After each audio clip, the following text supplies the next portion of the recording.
તો મિત્રો અટાણે ચર્ચામાં છે એવું ડીએનબીનો વિવાદ ચાલી રહ્યો છે, તો આજે એના વિશે આપણે વાત કરવાના છે. તો ચાલો આપણે નીલભાઈની ક્લિપ પણ જોઈએ અને વાત પણ કરીએ. તો પહેલાં આપણે ક્લિપ જોઈએ નીલભાઈની. હવે આપણે બધાને ખબર જ છે કે ભાઈ DNB the cast detailing showroom જે રાજકોટમાં આવેલ છે શીતલ પાર્ક અને અયોધ્યા ચોકની વચ્ચે, મહિન્દ્રા અને ટાટા શોરૂમની વચ્ચે ડીએનબી ધ કાસ્ટ ડિટેલિંગ, બરાબર ભાઈ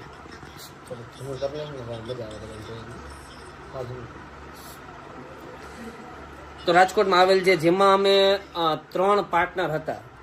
આ 1, આ 2 અને 3 સોરી હું, આપણા ધમુભાઈ અને ભરતભાઈ, 3 પાર્ટનર હતા.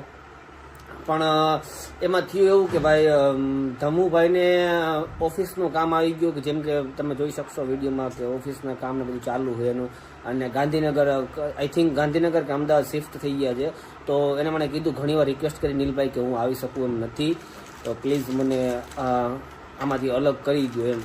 છતાં મેં કીધું કે ભાઈ ના ધમુભાઈ, એમાં જો એવું હોય કે તમે ના આવી શકો, કાંઈ ને હું હેન્ડલ કરી લઈશ બધું.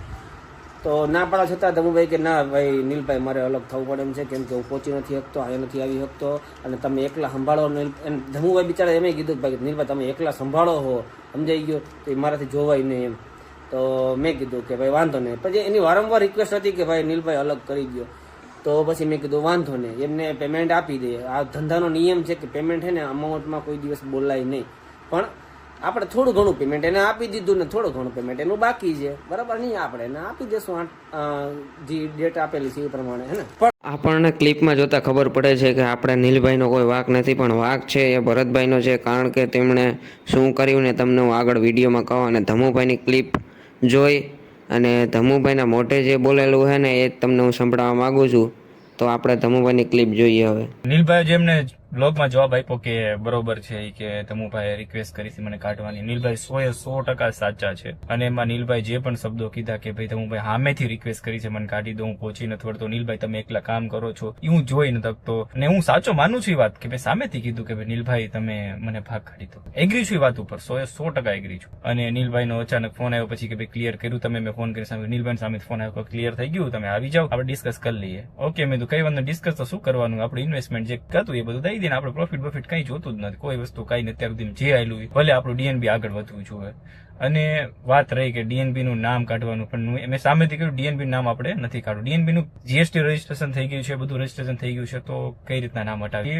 મને સાઇન કરવા માટે ફોન આવ્યો કે ભાઈ ધમુભાઈ આવી જાવની સાઇન કરવા માટે, તમને પેમેન્ટ મળી ગયું નામ તેમ, બીજું બાકી પેમેન્ટ તમને 8મા મહિનામાં આપશું, જે તારીખે સેટ કરી છે એ મહિનામાં તમને આપી દેશું. મેં તો ઓકે ડન, કઈ વાંધો નહીં. પણ મારા મગજમાં એ વાત સેટ ના થઈ. ફોન કરી 1-2 વાર ફોન કરીને કીધું કે ભાઈ તમે સાઇન કરી જાઓ, તમને પેમેન્ટ આપ્યું તમે સાઇન કરી જાઓ. હવે પાર્ટનરશિપ જે સામેથી છોડતો હોય ને તમે એને ફટાફટ સાઇન કરવા માટે આપો, તો હું કઈ વાંધો નહીં, કઈક હશે. હું સાઇન કરીને આવ્યો, કેટલી તારીખ મેં સાઇન કરીને આવ્યો, હું તમને તારીખ આપું, 11 જૂને હું સાઇન કરવા માટે ગયો. સાઇન કરીને હું ઘરે લૂટતો હતો ને ત્યાં સુધીમાં એ લોકો રામાપીર ગયા કે ભાઈ અમારી એક માનતા હતી પૂરી કરવાની, ડીએનબી ચાલુ હતું ત્યાંનું.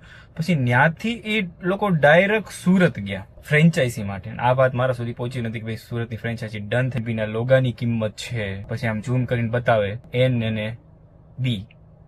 ભાઈ નીલભાઈ વાંહેથી બોલે અફસોસ કરશે, કઈ વાંધો નહીં જતું કર્યું.